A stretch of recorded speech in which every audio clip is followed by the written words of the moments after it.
نبدأ أولا كده الناس باعتبار الناس جت بدري فنستفيد بقى شوية. طيب الدرس كل يوم طبعا كلنا بسم الله ما شاء الله حافظين سورة الفلق، قل أعوذ برب الفلق، صح؟ تمام. إن أنا بشوف كتير مع الأسف تبص تلاقي الشباب حافظين إيه بقى؟ الفاتحة، يعني بالكتير آية الكرسي، ومعاهم الإيه؟ الإخلاص والمعوذتين اللي هو قل هو الله أحد، قل أعوذ برب الفلق، قل أعوذ برب الناس. اللي بيصلي العصر بقول أعوذ برب الناس، بيصلي المغرب برضه بقول أعوذ برب الناس، مش بيحصل مع الأسف. المهم بقى لما بنقول قل أعوذ برب الفلق، طبعا قلنا أعوذ يعني إيه؟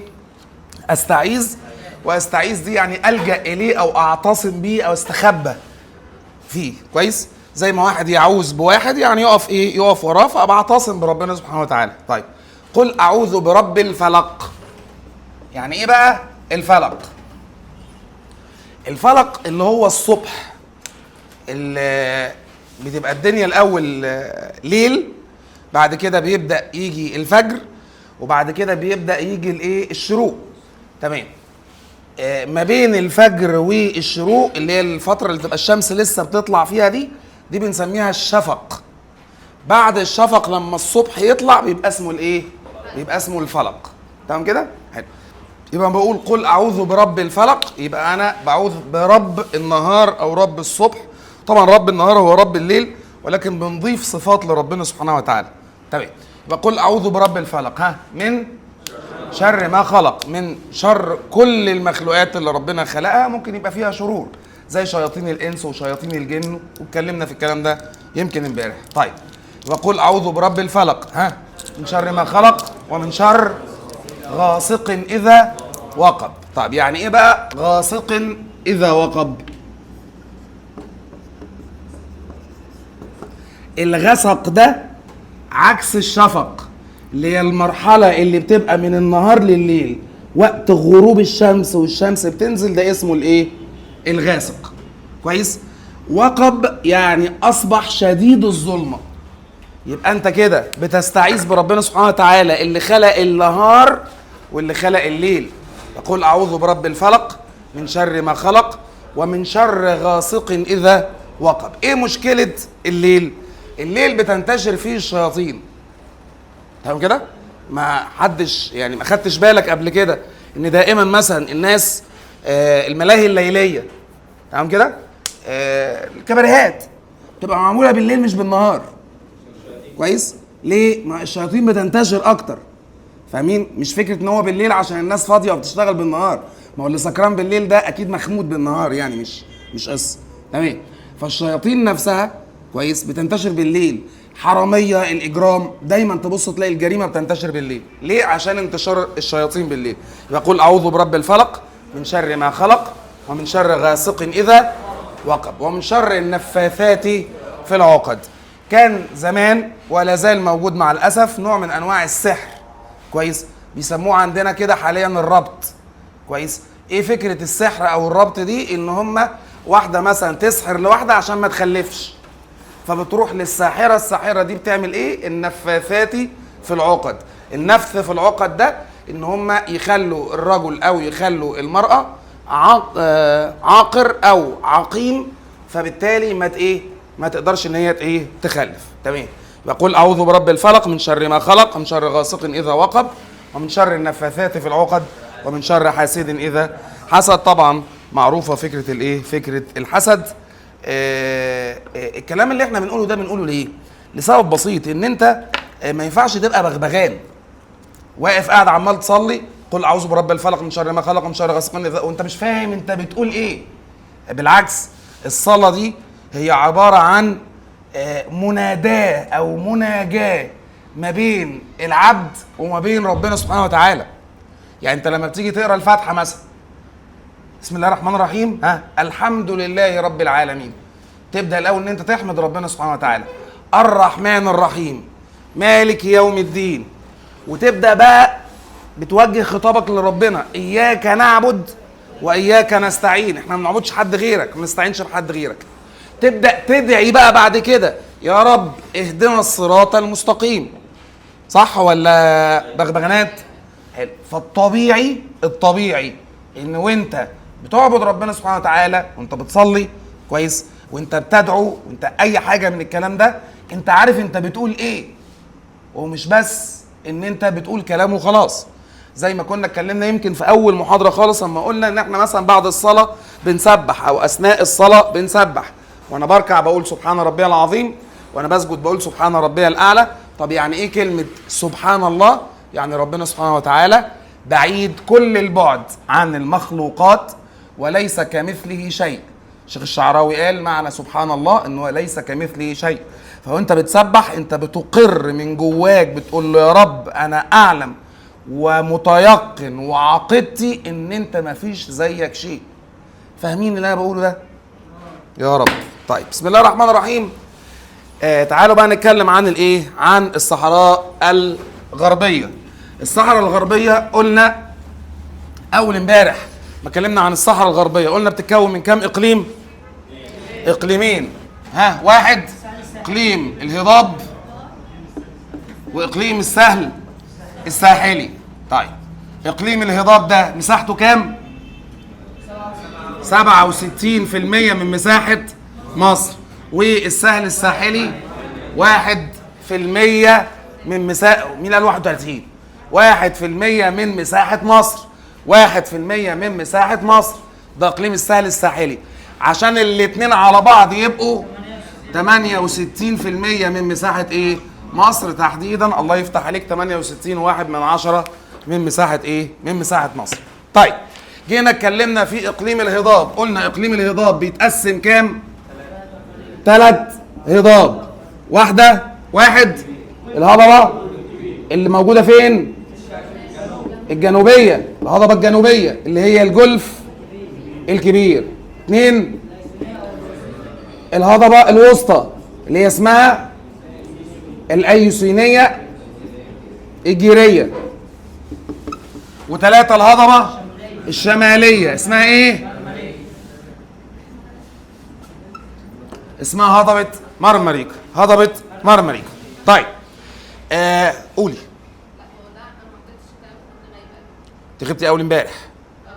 ما احنا خلصنا الهضبه الجنوبيه ده اول امبارح. النهارده ان شاء الله باذن الله هنخلص الوسطى والشماليه والسهل الساحلي ونتكلم بشكل عام عن الصحراء الغربيه، يبقى خلصنا الصحراء الغربيه. تمام؟ المحاضره اللي بعدها ان شاء الله باذن الله هنبدا نتكلم عن الصحراء الشرقيه، ناخدها في محاضره.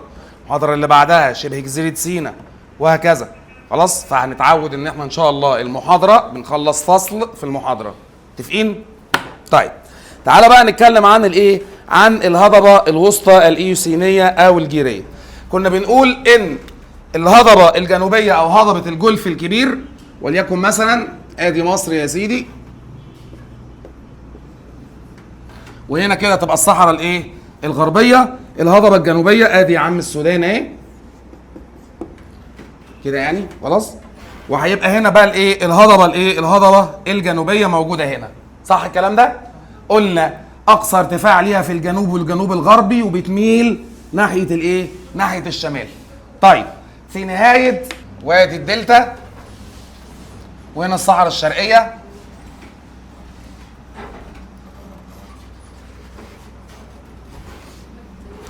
قلنا هنا كده هضبه الجولف الايه؟ الكبير.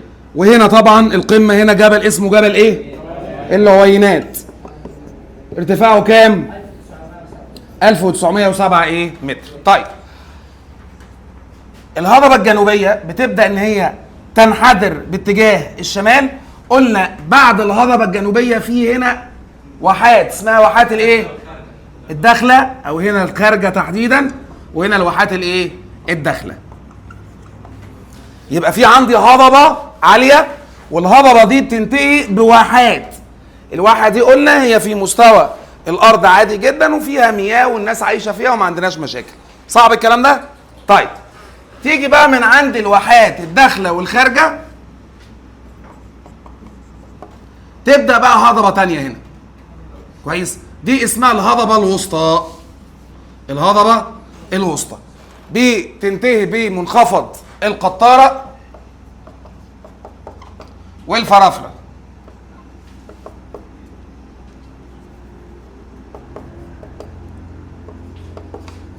وبعد كده بقى تيجي عندك سعادتك كده مثلا شكلها عامل كده، اللي هي دي هضبة ايه؟ مرمريكا. تمام؟ طيب يبقى الثلاث هضاب اللي عندي تلاحظ ايه بقى؟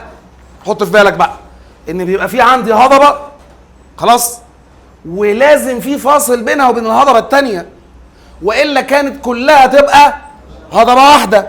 تمام؟ فالهضبة الجنوبية بتنتهي بالواحات. طيب الواحات الداخلة والخارجة، الداخلة والخارجة دول كده جنوب الهضبة الايه؟ الوسطى الجيرية الايوسينية. يبقى الهضبة الوسطى او الهضبة الجيرية الايوسينية يحدها من الجنوب الواحات او منخفضي الواحات الخارجة والايه؟ والداخلة. طيب وبيحدها من الشمال منخفض القطارة ومنخفض سيوة مش الفرافرة، القطارة وسيوة، ومحفور جواها الواحات البحرية والفرافرة. ركز كده بقى شوية معايا الله يخليك. يبقى تاني، لو مفيش فواصل كانت تبقى كلها هضبة واحدة، لكن هم عندي كنا كاتبين هنا كام هضبة؟ 3 هضاب. يبقى أول هضبة الجنوبية اتكلمنا عنها، عايزين نتكلم عن الهضبة الوسطى. الهضبة الوسطى دي حدودها ايه؟ الحد الغربي هيبقى الحدود المصرية الليبية، يحدها من الغرب الحدود المصرية الليبية، يحدها من الغرب ايه؟ الحدود المصرية الليبية. طب يحدها من الشرق الهوامش الغربية لنهر النيل، يحدها من الشرق الهوامش الغربية لنهر النيل. طيب محفور جنوبها منخفضي الخارجة والداخلة، محفور جنوبها منخفضي الخارجة والداخلة، محفور شمالها منخفضي القطارة وسيوة. محفور شمالها ايه؟ لا ما سمعتش الايه؟ تمام. محفور بها جواها بقى الواحات البحرية والفرافرة، محفور جواها الواحات البحرية والفرافرة. صعبة؟ طيب الهضبة الجنوبية دي كان ارتفاعها كام؟ الهضبة ارتفاعها 1000 متر. 1907 ده جبل العوينات. دي ارتفاعها كام الهضبة الجنوبية؟ تمام. الهضبة الوسطى ارتفاعها 500 متر. وبالمناسبة الشمالية مرمريكا 200 متر عشان نخلص. يبقى تاني بنقول بتمتد الهضبة الوسطى من هضبة الجولف الكبير جنوبا، او من عند الواحات الخارجة والداخلة جنوبا حتى منخفض القطارة وسيوة شمالا. يبقى بتمتد منين؟ من الواحات الخارجة والداخلة جنوبا حتى القطارة وسيوة شمالا. حفر بها الواحات البحرية وايه؟ والفرافرة. حفر بها الواحات البحرية وفرافرة. يحدها من الغرب الحدود المصرية الليبية، يحدها من الغرب حدود المصرية الليبية، يحدها من الشرق الهوامش الغربية لوادي النيل او لنهر النيل، الهوامش الغربية لوادي النيل او لنهر الايه؟ او لنهر النيل. طيب الهضبة دي، نعم تليفون من غير صوت بعد اذنكم. طيب الهضبة دي كانت متصلة بهضبة اسمها المعازة، كويس؟ ودي موجودة هضبة المعازة دي في الصحراء الشرقية، ولكن نهر النيل فصلهم عن بعض. يبقى هذه الهضبة كانت متصلة بهضبة المعازة او المعازة، كانت موجودة. الهضبة دي موجودة فين؟ في الصحراء الشرقية. تاني، حد اول مرة يحضر؟ تمام. عندنا اي فكرة عن زمان الارض دي عمرها فوق 2000 سنة. تمام؟ 2000 سنة ايه؟ 2000 مليون سنة، معلش 2000 مليون سنه. فاهمين 2000 مليون دي عامله ازاي؟ تمام. فايام زمان مصر دي كده كلها كانش فيها نيل اساسا، كانت كلها كده صحراء واحده. تمام كده؟ لحد لما جه احد العصور، كويس، بيسموه العصر المطير. العصر ده كان فيه امطار شديده جدا، الامطار دي حفرت ليها مجرى كده سميناه وادي النيل او نهر عذب. المجرى المائي ده مجرى عذب جاي من المطره، فميه حلوه. الميه دي احنا سميناها النيل، فبقى اسمه نهر الايه؟ نهر النيل. واللي على ضفاف النهر ده اراضي زراعيه، فالحته دي كده اسمها وادي الايه؟ وادي النيل. صعبه كده؟ حلو. هنا بقى اما هناخد الصحراء الشرقيه في هضبه اسمها المعازه او المعازه. طيب الهضبه دي اللي هي الهضبه الوسطى كانت متصله بالمعازه، الاثنين حاجه واحده، لحد لما نهر النيل جه وقسمهم، او حفر نهر النيل جه وقسم الايه؟ قسم الاثنين. يبقى هذه الهضبه كانت متصله بهضبه المعازه الجيريه اللي موجوده في الصحراء الايه؟ الشرقيه قبل حفر وادي الايه؟ وادي النيل. صعبه؟ طيب ده كده احنا كده عملنا ايه؟ احنا اللي احنا قلناه ده حدود الهضبه الوسطى، صح كده؟ يعني قلنا من الجنوب حدها الجنوبي ايه والشمال ايه، حدها الغربي ايه والشرقي ايه، موجود جواها ايه، وكانت متصله بهضبه اخرى والنيل فرق ما بينهم. صعبه؟ اتكلمنا كده عن ايه؟ عن حدودها بكل صورها. في مشاكل في ده؟ طب تعالى بقى نتكلم عن مكونات الهضبه دي ايه. كويس؟ مكونات الهضبه دي ايه؟ مكونات الهضبه دي حجاره جيريه ايوسينيه. حجاره جيريه ايوسينيه. كلمه ايوسينيه قلنا راجعه للعصر الايه؟ الايوسيني. كويس؟ وده احد العصور اللي اتكون فيه الحجاره الجيريه دي. يبقى المكون الاساسي لهذه الهضبه متكونه من حجاره او صخور من الحجر الجيري الايوسيني. يبقى الهضبه الوسطى مكونها الاساسي ايه؟ صخور من الحجر الجيري الايه؟ الايوسيني. طيب الصخور دي بقى سمك الصخور دي ممكن يوصل ل 700 متر. بص سمك الصخور عامل ازاي؟ ممكن يوصل ل 700 متر. يبقى بيزيد سمك صخور الحجر الجيري على 700 متر. لما يجي لك في البابل يقول لك في الهضبه الوسطى صخور الحجر الجيري يزيد سمكها على ألف 500 ب 700 ج 1000 متر. يبقى انت هتختار ايه؟ الاجابه رقم ب 700 ايه؟ 700 متر. طيب ركز في دي برضو بتيجي في الامتحان. الصخور اللي موجوده دي الوان، ليها الوان. خلاص؟ طيب الصخور الجنوبيه لونها اصفر باهت. التلت الجنوبي ركز معايا، ما بتكلمش على الهضبه الجنوبيه، انا بتكلم دلوقتي عن الهضبه الوسطى. الهضبه الوسطى اللي هي دي اهي، الهضبه الوسطى دي بقى خلاص متقسمه لثلاث تلات. التلت الجنوبي لون الصخور فيه اصفر باهت. في التلت الاوسط لون الصخور فيه ناصعة البياض. التلت الشمالي الصخور يميل لونها الى اللون البني. صعبة دي؟ سهلة. مالكم؟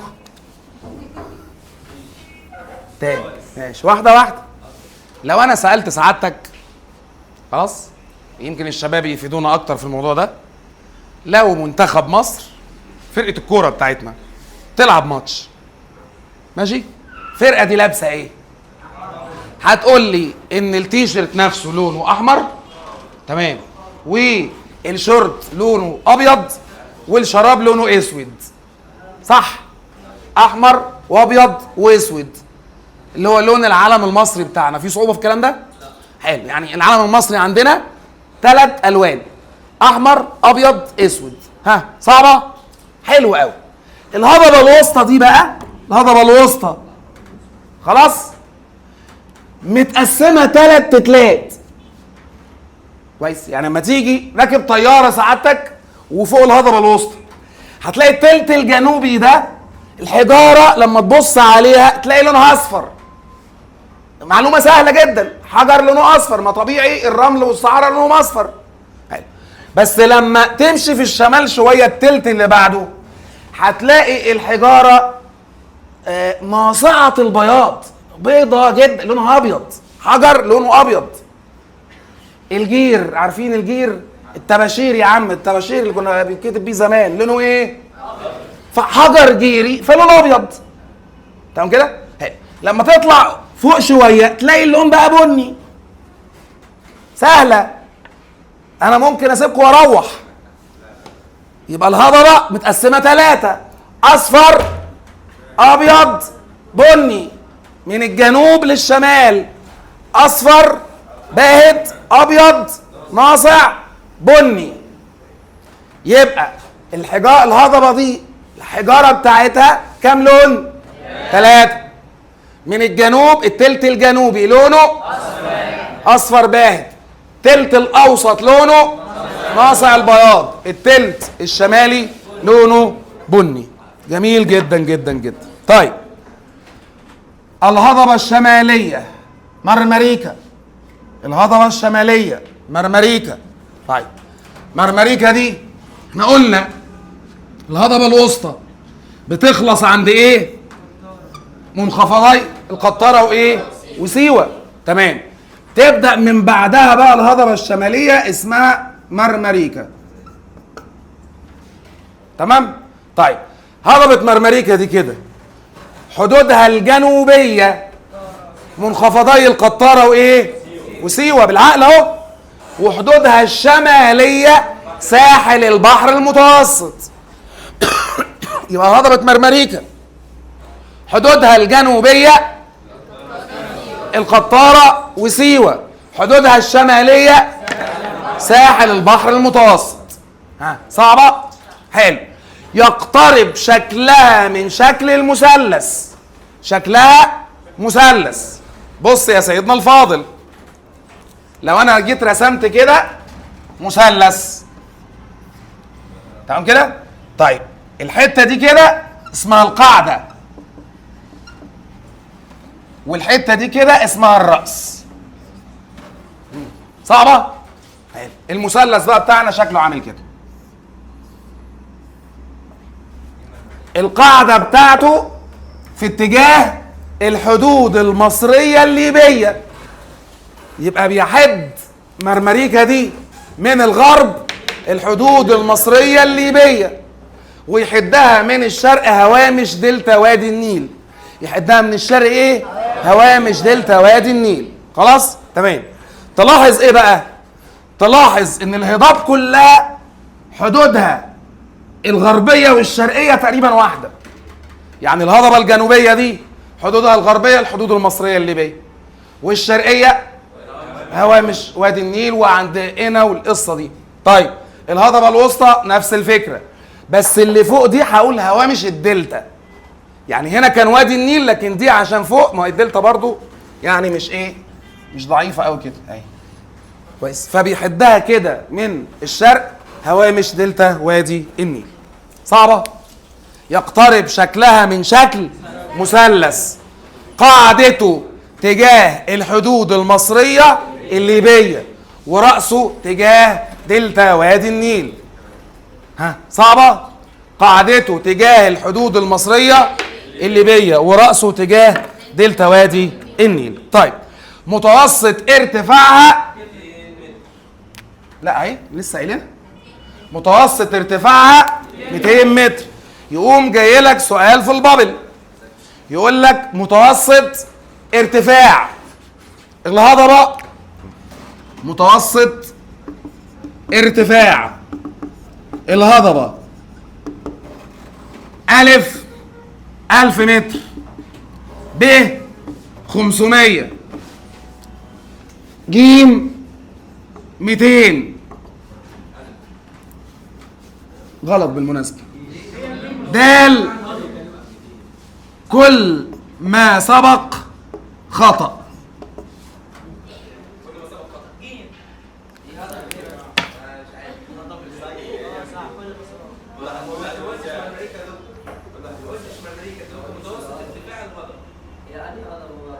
اسمك ايه؟ عمر. الله يفتح عليك يا عمر. انا لسه ما سألتش بالمناسبة. لسه ما فيش سؤال. السؤال لسه هيجي. فروقوا بقى كده ونصحصح مع بعض شوية. حسين نصحى شوية. بيقول لك متوسط ارتفاع هضبة. حلو. ويدي لك اختيارات. ده سؤال هيجي ده. خلاص؟ حلو. ويدي لك اختيارات. لو قال لك الهضبة الجنوبية أو هضبة الجولف الكبير يبقى الإجابة ألف. لو قال لك الهضبة الجنوبية أو هضبة الجولف الكبير يبقى الإجابة ألف. لو قال لك الهضبة الوسطى أو الجيرية الأيوسينية أو الأيوسينية الجيرية تبقى الإجابة ب 500. لو قال لك الشمالية أو مرمريكا هتبقى الإجابة ج 200 متر. صعبة؟ ما أنا بقول لك لو قال. ما قلناش أي حاجة أساسا. هنا لسه ما فيش سؤال. وأقول لك شاطر وعمر حبيبي أقسم بالله. كويس؟ هنا لسه ما سألناش. حلو؟ بس السؤال ده ركزوا معايا شوية يا أولاد. السؤال ده عادي جدا إن هو يجي لك. حلو؟ طيب بس هيجي في إيه بقى؟ يعني ممكن يجي السؤال ويكلمك عن الجنوبية وبعدين ترغوا ليه؟ ممكن يجي لك سؤال ويسألك عن الجنوبية يبقى تختار ألف. لو قال لك ارتفاع هضبة الجولف الكبير أهو يبقى هتقول لي إيه؟ ألف. طب لو قال لك الجيرية الأيوسينية يبقى تختار ب. لو قال لك مرمريكا يبقى تختار ج.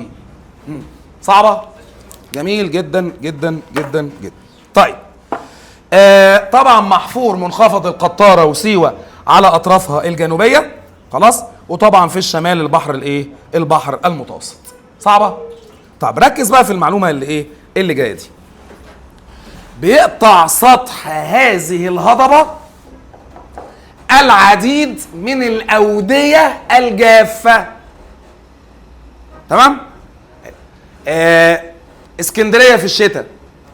اسكندرية في الشتاء المطرة فيها بتبقى عاملة ازاي؟ بشكل شبه يومي. صح كده؟ حلو. ولو مشيت غربا شويه دخلت على الساحل مثلا الشمالي. حلو. المطره ايه؟ مفيش بعد كده. ولا مطروح بقى ده موضوع تاني خالص. طول الشتاء مطره مطره مطره مطره. الحته دي كده كلها بتبقى ممطره شتاء. فيها مطره طول الشتاء. صعبه؟ حلو. طيب عند مرمريكا دي بقى كويس. الامطار دي بتبقى شديده لدرجه السيول. بس في الشتاء بس. يعني المطره مش طول السنه. ركز معايا واحده واحده. خلاص؟ سيبك من جغرافيا. انت قاعد بتتكلم مع ابوك دلوقتي. نهر النيل ده مش بيجي من الجنوب بيصب في الدلتا؟ الميه دي ليه ما بتخلصش؟ يعني الميه ماشيه على طول كده. في ميه ماشيه على طول. ميه ماشيه على طول. السؤال هو انتوا ما خطرش على بالكم الاسئله دي قبل كده؟ يا نهار اسود. ليه الميه دي ما بتخلصش؟ المطره. صح؟ قلت صح المطره؟ بسبب ان في عندنا امطار في اثيوبيا وفي السودان ومنابع نهر النيل امطار طول العام. طول السنه مطره. فاهمين الموضوع ولا ايه الاخبار؟ مش التكييف ده بيبقى فيه خرطوم بيصرف ميه طول ما هو شغال. طول ما الميه شغاله توقفه والميه تقف. نفس الفكره. ليه النيل ما بيخلصش؟ عشان المطره شغاله طول السنه. صعبه؟ المطره هنا مش كده بقى. المطره هنا تاخد لها شهر 2 اللي هو فتره الشتاء بشده وبقوه. كويس؟ فتحفر اوديه، بس الاوديه دي على طول تصب فين؟ في البحر المتوسط. كويس. فيدوب قبل ما يجي الربيع تكون الاوديه دي نشفت، فعشان كده الاوديه دي بنقول عليها اوديه ايه؟ جافه. اوديه ايه؟ جافه. طيب يبقى بنقول انه الهضبه دي كويس فيها العديد من الاوديه الجافه التي تصب في البحر المتوسط، التي تصب في البحر المتوسط. بيقطع هضبه مرمريكا العديد من الاوديه الجافه التي تصب فين يا سيدنا؟ في البحر المتوسط. صعبه؟ طيب التكوينات الجيولوجيه للهضبه الشماليه، الجيولوجيا بقى او الارض، كويس، بتتكون من صخور الحجر الجيري الميوسيني. الحجر الجيري الايه؟ الميوسيني. يبقى هنا الوسطى مالها الوسطى؟ بص ركز معايا شويه. الهضبه الوسطى كويس ايوسيني. خلاص. طيب الشماليه او هنقول بقى مرمريكا ميوسيني، عشان سعادتك ما تتلخبطش. خلاص، عشان سعادتك ما تتلخبطش، طالما مرمريكا يبقى ميوسيني، ميم ميم. طالما مرمريكا يبقى ميوسيني. خلاص. لو وسطى ايوسيني، ها صعبة؟ يبقى الوسطى ايوسيني، الشمالية ميوسيني. يبقى وسطى ايوسيني، مرمريكا ميوسيني. ايه الفرق بين الايوسيني والميوسيني؟ عصور مش اكتر. يعني في عصر ايوسيني جاء بعده عصر اسمه ميوسيني. هذه الفكرة. خلاص كده؟ طيب يبقى بتتكون من صخور حجر جيري. خلاص. والحجر الجيري ده حجر ميوسيني. طب الميوسيني ده بقى سمكه قد ايه؟ 400 متر. سمك الحجر كام؟ 400 متر. حلو. يبقى الحجر اسمع بقى عشان ما تلخبطش، الحجر الجيري الايوسيني، الجيري الايوسيني 700 موجود فين؟ في الوسطى. الله يفتح عليك. طب الجيري الميوسيني كام؟ 400 موجود فين؟ في مرمريكا. صعبة؟ طيب معرفش بتاخد بالك من الكلام ده ولا لا، بس اسهلها لك. حلو. احنا قلنا الوسطى دي كام؟ ارتفاعها كام؟ المتوسط 500 صح؟ حلو. اقصى حاجه للحجاره زود 200 هتبقى 700. الايوسيني شديد الصلابه اقصى حاجه ليه 700 ايه؟ متر. طيب مرمريكا اساسا كام متر؟ 200. حط برضو عليها نفس ال 200. يبقى اقصى حاجه للحجر الميوسيني كام؟ 400. ها صعبه؟ خلي بالك المعلومات دي سهله بس بتحتاج حفظ. الارقام دي بتحتاج حفظ. فاهمين الكلام؟ تمام. يبقى هنا الحجاره هنا بتبلغ كام؟ 400. طيب الحجاره دي بتتالف من طبقتين. الحجر ده من طبقتين. كويس. الطبقه السفليه دي بتتكون من الرمل والطين. الطبقه السفليه بتتكون من الرمل والطين. كويس. بيسموها المغرة. دي من الايه؟ من الرمل والطين. طيب والطبقه العلويه دي من صخور الحجر الجيري شديد الصلابه. يبقى الصخور بتاعتها اسمها ايه؟ حجر جيري ميوسيني. حجر جيري ميوسيني. حلو. اكتر سمك ليه كام؟ 400 متر.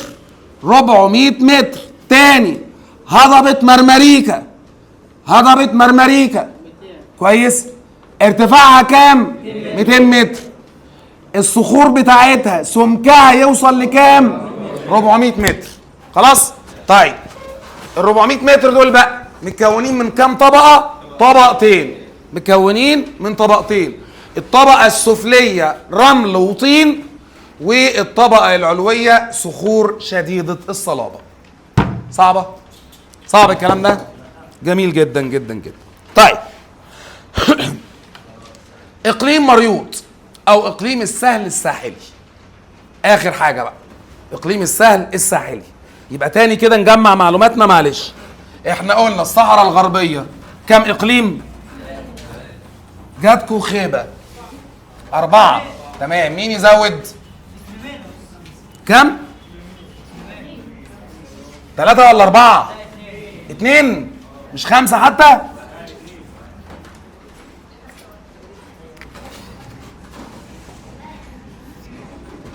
بتتكون من اقليمين. 1 اقليم الهضاب، 2 الاقليم السهل الساحلي. الهضاب دي كام قلنا؟ 3. ها؟ الجنوبية اسمها الجولف الكبير. ها؟ الوسطى الايوسينية. ها؟ الشمالية اللي هي مرمريكا. ماشي الكلام؟ طيب اقليم السهل قلنا دي كام في المية؟ معلش هو ده كام؟ يبقى عندي اقليم السهل الساحلي اللي هو ساحل مريوط. معرفش تسمعوا عن في مدينة هناك اسمها كينج مريوط، مدينة هناك. كويس؟ طيب السهل الساحلي ده بقى بالعقل كده، سيبك من المنهج وما تبصش في حاجة. جنوبه ايه؟ الله يفتح عليك، جنوبه مرمريكا. ركز بقى معايا، بص انا عايزك تشغل دماغك جنب ان احنا بنحفظ.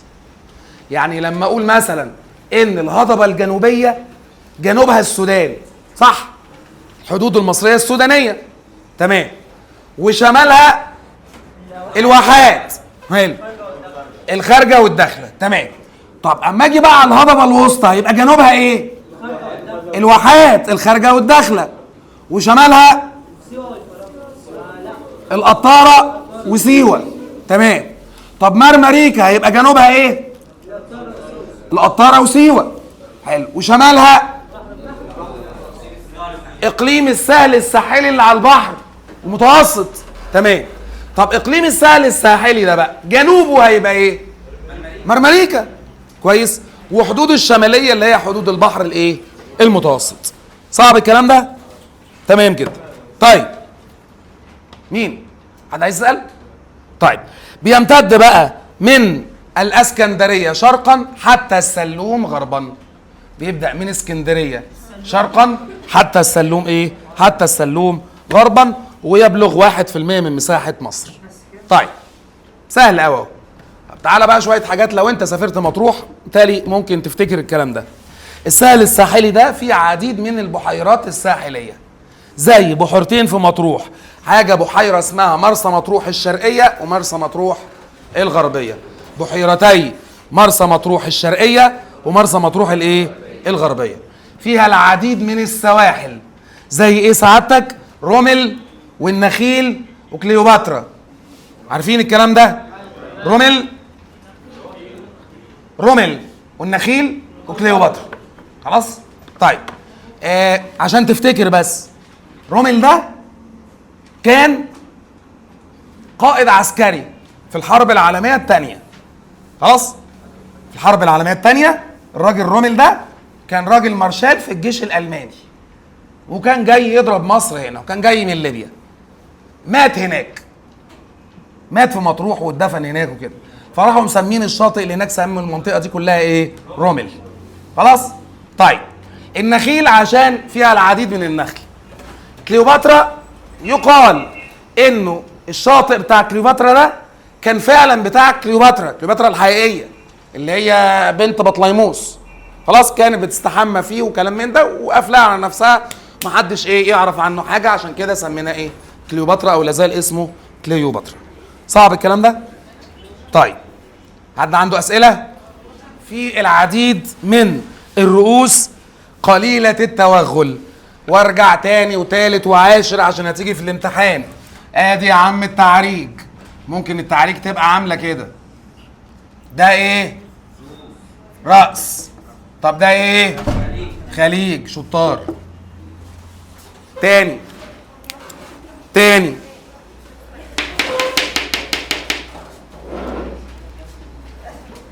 لو ده البحر، لو المرة يحضر، لو ده البحر ودي اليابسة، دي الأرض، لما تلاقي أرض متوغلة شوية في البحر داخلة كده جوه البحر يبقى اسمها رأس.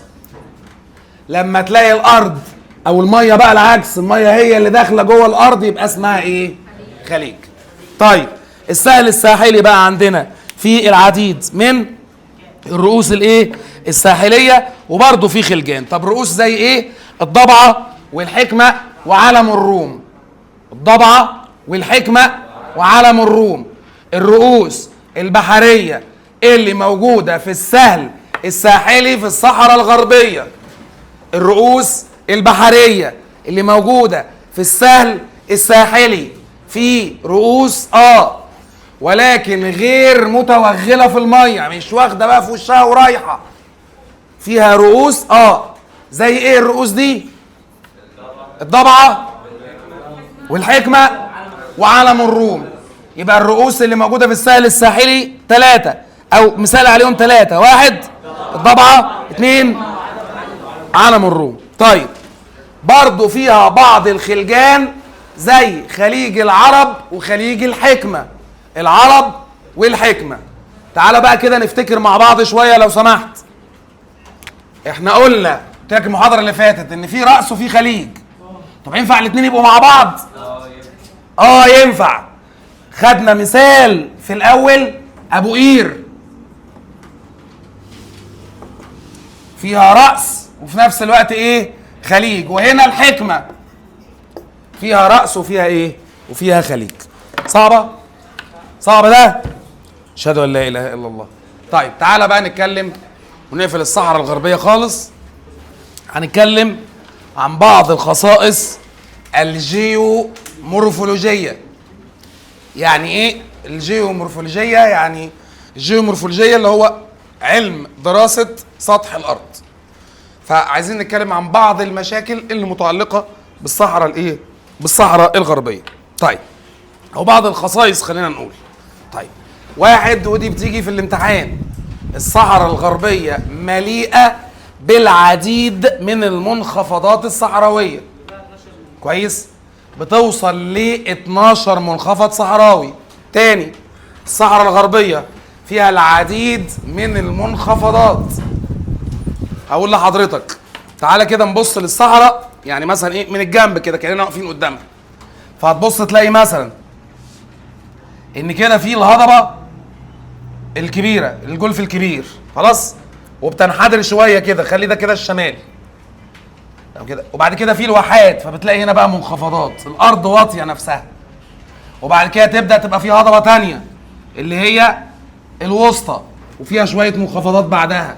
وبعد كده مرمريكا وشويه منخفضات.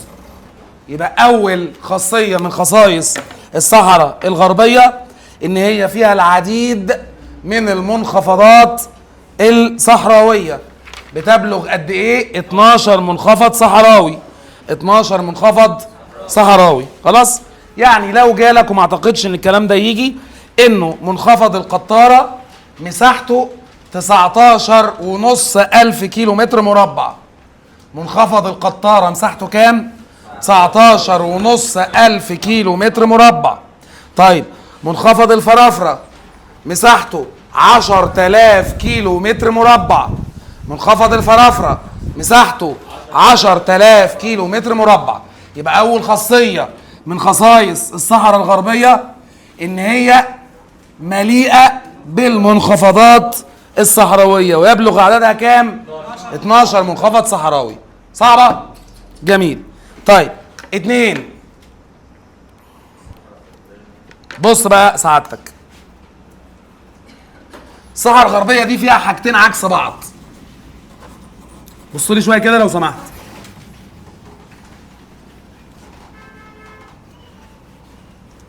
لو قلنا مثلا ده سطح الأرض ده كده، سطح الارض، وتحت كده بقى ده باطن الارض. تمام؟ الصحراء الغربيه دي فيها ميه، فيها مياه، خلاص؟ تمام.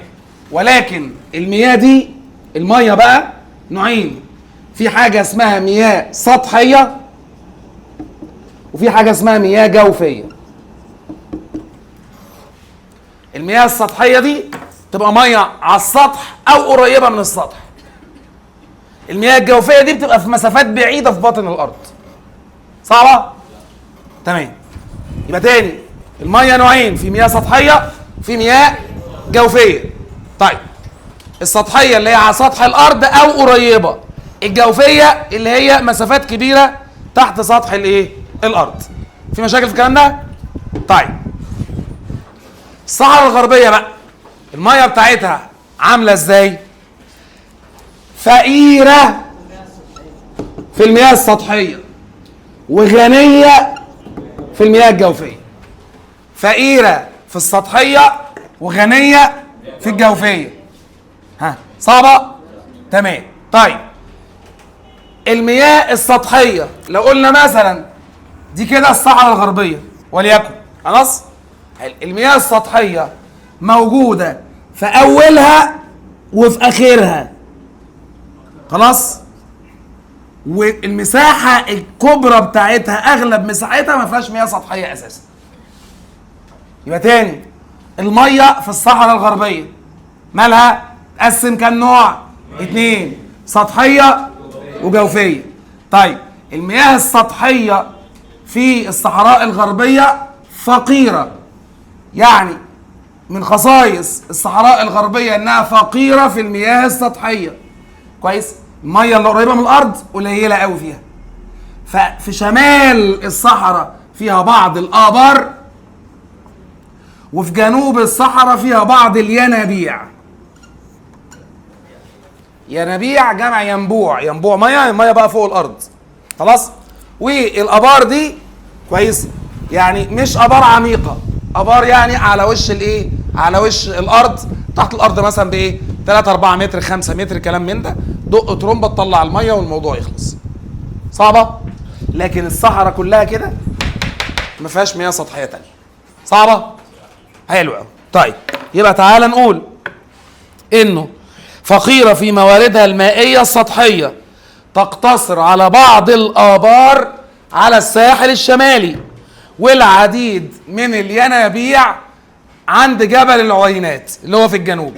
اما باقي الصحراء جف جفاف تام من المياه السطحيه. يبقى الصحراء الغربيه من حيث الموارد المائيه فيها كم نوع من الميه؟ 2، مياه سطحيه ومياه. تمتاز بانها فقيره في المياه، يوجد في الشمال بعض الابار، وفي الجنوب عند جبل العوينات بعض الينابيع. اما باقي الصحراء جف جفاف تام. باقي الصحراء جف جفاف تام. صعب الكلام ده؟ طب تعالى بقى ندخل على المياه الجوفيه. اقول انها غنيه جدا في المياه الجوفيه. الصحراء الغربيه غنيه جدا في المياه الجوفيه، يوجد بها خزان جوفي، خزان ميه بقى تحت كده، يبلغ مساحته قد ايه بقى؟ 500,000,000 كيلو متر مربع. انت فاهم يعني ايه 500,000,000؟ كويس؟ فاهمين الفكره؟ المسافه دي كبيره جدا.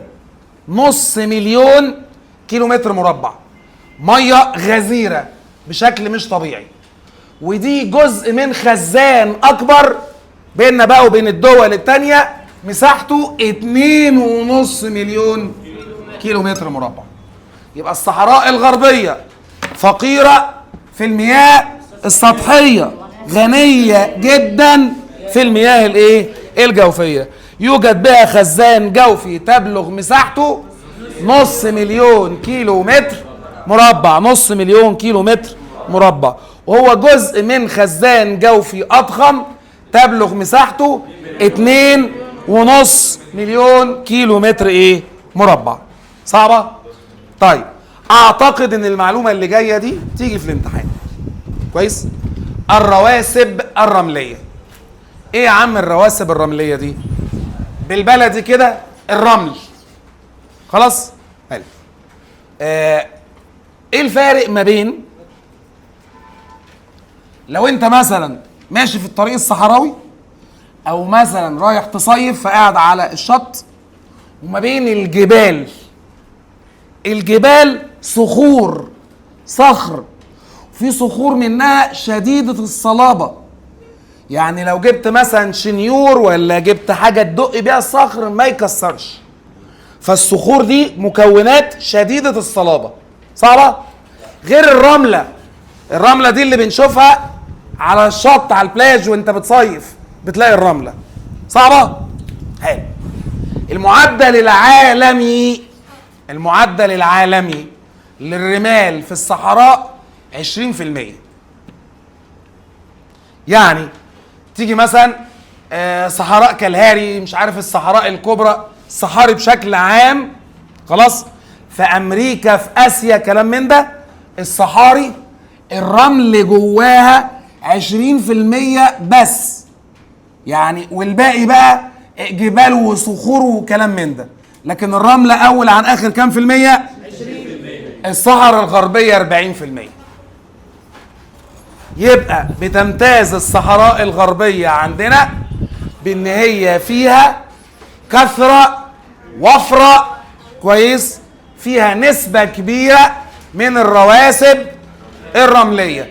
الرواسب الرملية تبلغ كام؟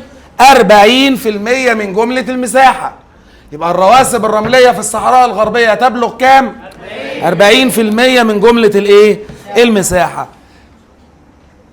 وده ضعف المعدل العالمي اللي هي الرمال بتبقى كام؟ 20% من الايه؟ من المساحة. صعبة؟ طيب. الصحراء الغربية يوجد بها بحر الرمال العظيم. بحر الرمال العظيم منطقة كبيرة مليانة رملة، يعني ممكن يكون فيه صخور جواها مفيش خلاف، بس الرملة فوقها بشكل كبير قوي.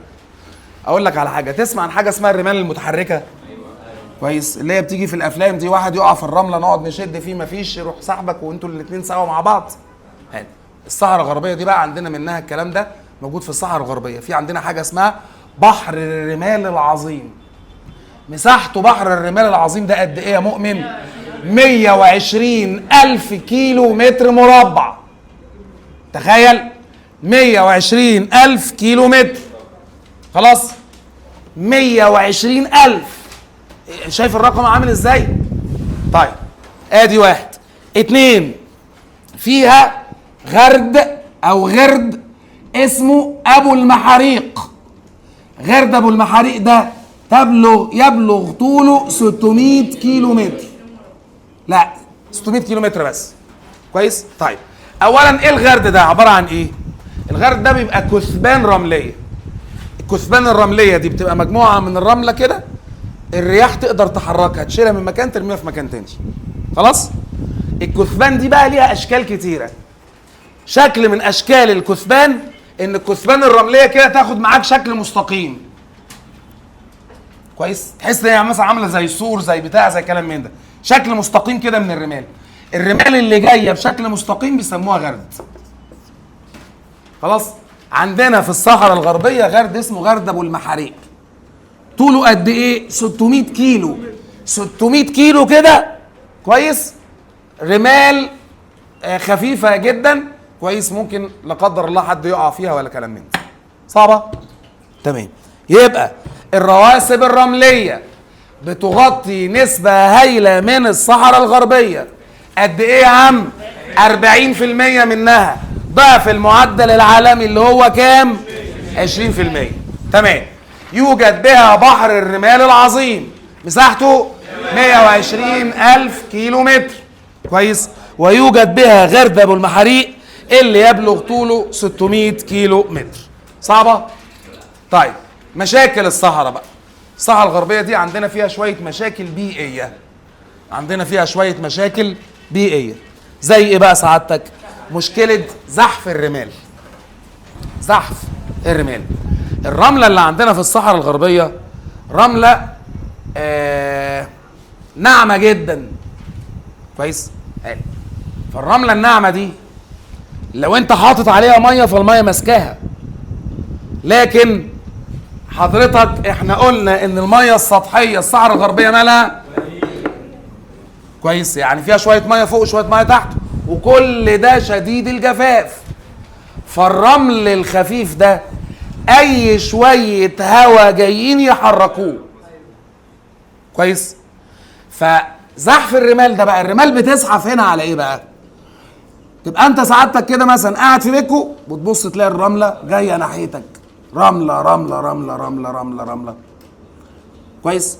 طيب الرملة دي ممكن تزحف على الأراضي الزراعية. يعني احنا ممكن نجيب من المياه الجوفية دي ونزرع. كويس؟ فانت قاعد عمال بتزرع مزروعات مثلا معينة، خلاص؟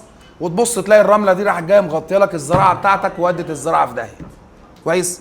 طيب الرملة دي عندنا بتتحرك بمعدل قد ايه بقى؟ معدل معرفش انتوا يعني اللي انا هقوله ده معدل كبير مش قليل.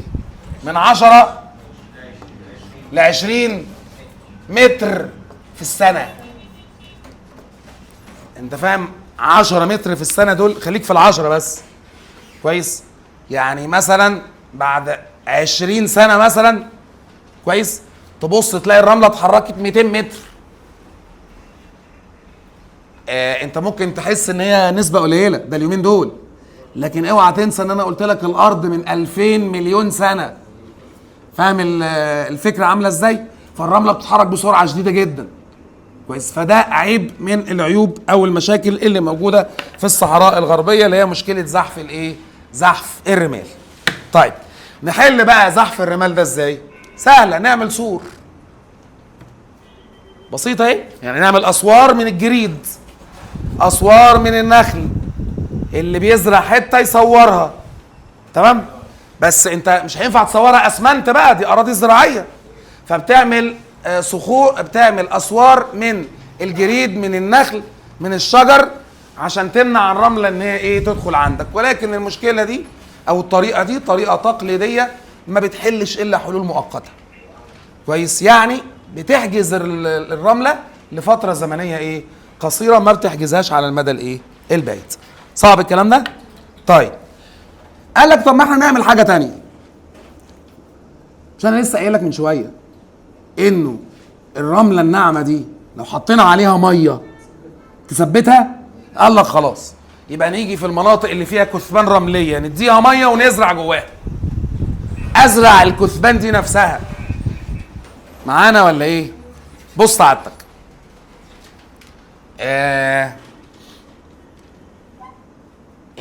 المزروعات خلينا نقول سواء مثلا ايه، خضار، فاكهه، ايا مكان، في منها اللي بيحتاج مثلا اراضي طينيه، وفي اللي اراضي بتبقى طين على رمل، وفي اللي بيتزرع في اراضي رمليه زي البطاطس مثلا. ففي مزروعات بتتزرع في الرمل. خلاص سهله، يبقى نزرع الكثبان الرمليه دي، نزرعها اي حاجه ينفع انها تتزرع في الايه؟ في الرمل، ونديها ميه ونزرعها. كويس؟ تنفع؟ تنفع، بس مكلفه للغايه. يبقى عيب طريقه الزراعه، زراعه الكثبان الرمليه، عيبها انها طريقه مالها مكلفه للغايه، صعبه. يبقى اول مشكله من مشاكل الصحراء الغربيه مشكله زحف الرمال. تمام؟ طيب زحف الرمال بيزيد الزحف ده في الخارجه والداخله وسيوه. بيزيد في الخارجه والداخله وسيوه، وبيقل في الواحات البحريه. طيب سرعه الرمال هنا او سرعه الزحف من 10 ل 20 متر في الايه؟ في السنه. طيب نحل المشكله دي ازاي؟ عن طريق الاسوار، ولكن عيب الطريقه دي ان هي ما بتحجزش الرمال الا لفترات قصيره مش فترات طويله. طب الطريقه الثانيه الاجدى والانفع زراعه الكثبان دي نفسها، ولكن يعيب هذه الطريقه انها طريقه مكلفه للغايه. صعبه دي؟ طيب تاني مشكله بتعاني منها الصحراء الغربيه تدهور التربه الزراعيه. التربه الزراعيه فيها مشكلتين، مشكله اسمها تملح وتغدق.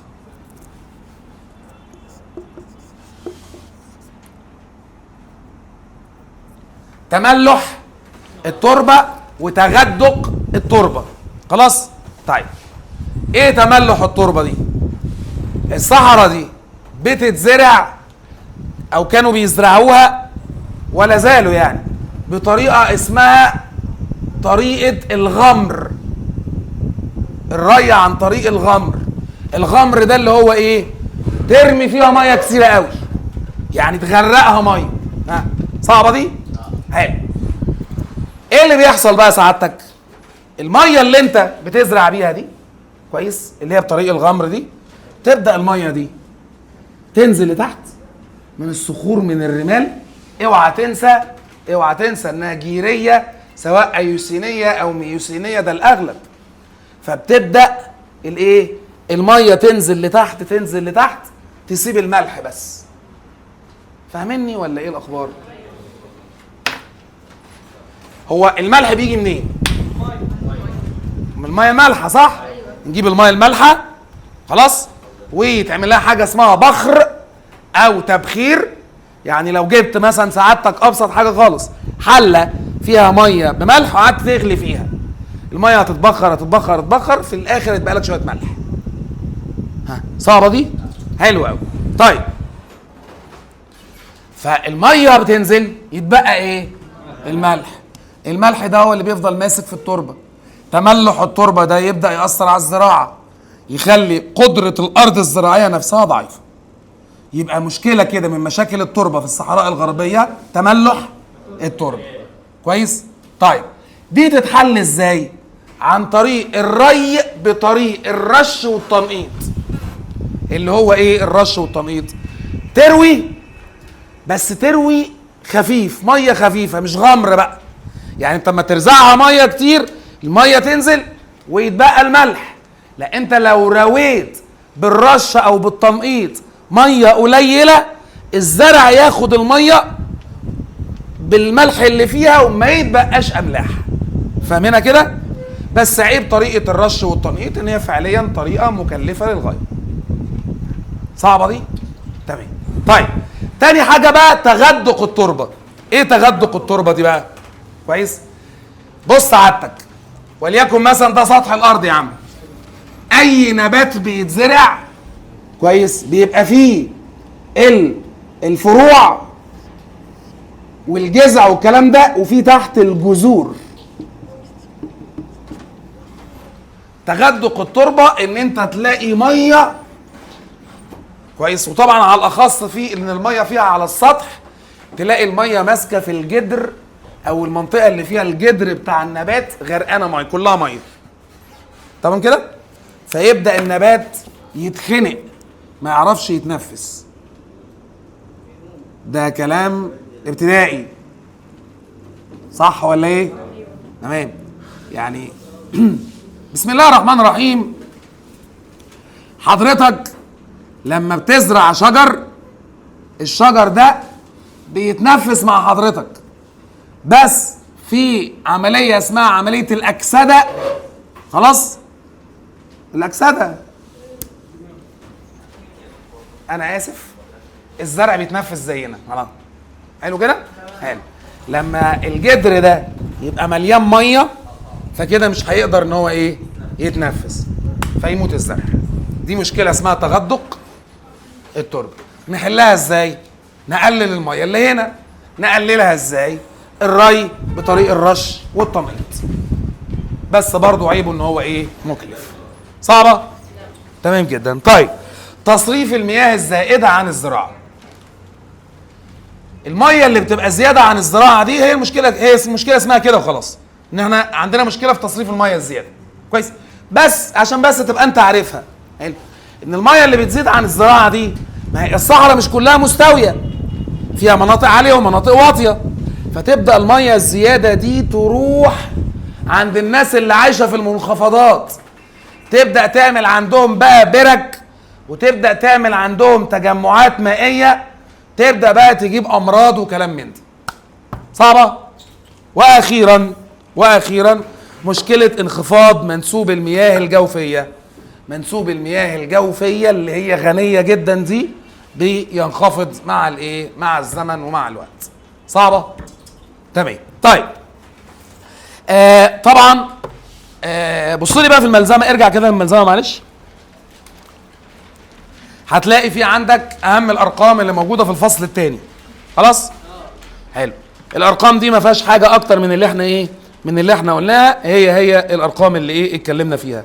يعني مثلا الصحراء الغربيه ما بين دايرتين عرض 22 ل 31 و30، خطين طول 25 و32 و30 من 100 شرقا. تمام.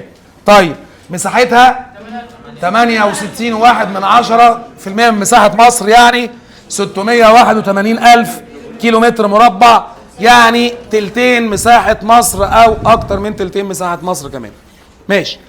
أقصى طول للصحراء الغربية 1000 كيلو متر، أقصى عرض 750 كيلو متر، إقليم الهضاب 67%، السهل الساحلي، ارتفاع الجولف الكبير 1000، الجيرية المتر الجيرية الأيوسينية مرمريكا العوينات. طيب وقلنا منخفض القطارة 19.5 و1000 كيلو متر، ومنخفض الفرافرة 10,000 كيلو متر. بحر الرمال العظيم 120,000، غرد أبو المحاريق 600,000. صعب الكلام ده؟ جميل جدا. طيب بسم الله الرحمن الرحيم. يعني حاول بقى تسيبك من الحل، خلاص؟ يعني ما تبصش في الحل. ليه؟ لأنه أهم حاجة إن أنت تبقى فاهم. خلاص؟ طيب سطح مصر بينقسم لكام إقليم تضاريسي؟ 4 أقاليم تضاريسية. حد يفكرني بيهم؟ الصحراء الغربية، الصحراء الشرقية، شبه جزيرة سيناء، وادي النيل، والدلتا ومنخفض الفيوم. جدعان. طيب يبقى نمرة 1 إجابتها ألف. طيب الصحراء الغربية تمثل أكتر من ثلثي مساحة مصر، يبقى الإجابة ب. طيب تبلغ مساحة الصحراء الغربية 68.1، بس هنا في الاختيارات تبقى 68% من مساحة إيه؟ مصر، يبقى 3 ألف. طيب بتسمى بحقل الرمال الصحراء الإيه؟ الغربية. طب بتغطي الرواسب الرملية 40% من مساحة الصحراء عندنا في مصر. النسبة العالمية كام؟ 20% من مساحة الصحراء في العالم بشكل عام. طيب من أشكال الرمال في الصحراء الغربية: بحر الرمال العظيم، فرشات الرمال أو الغرود. حضرتك هتختار كل ما سبق. خلاص؟ طيب بحر الرمال العظيم بيغطي قد إيه من مساحة مصر؟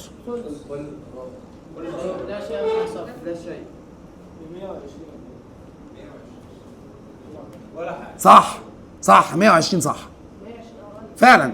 هو بحر الرمال العظيم 120,000 كيلو متر. حلو. الاختيارات اللي عندك دي فيها 120,000 كيلو متر؟ طيب ادي 1. 2 ال 120,000 كيلو متر دول، خلاص، ال 120,000 كيلو متر، تمام، دول يعني بتاع 9-10% من مساحة مصر. كويس؟ هل في بص لي بقى كده في الإجابات في 9-10% عندك؟ يبقى إذن الإجابة الصح هنا هي إيه؟ لا شيء مما سبق. الصحراء الغربية ينتشر بها منخفضات واحات أحواض داخلية منخفضات.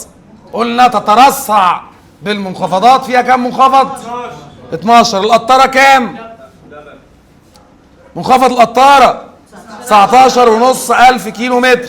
ماشي. منخفض الفرافرة 10,000 كيلو متر. طيب جبل العوينات هو أعلى قمة جبلية في الصحراء الغربية، يبقى 9 الإجابة ألف. صعب الكلام ده؟ طيب سريعا كده عشان زي ما احنا متعودين يعني في الاتجاه الديمقراطي، حاول نعمل يعني أقصى حاجة تريحكم. كده الخط أحسن من الملزمة اللي قبلها، صح؟ أكبر شوية. تمام.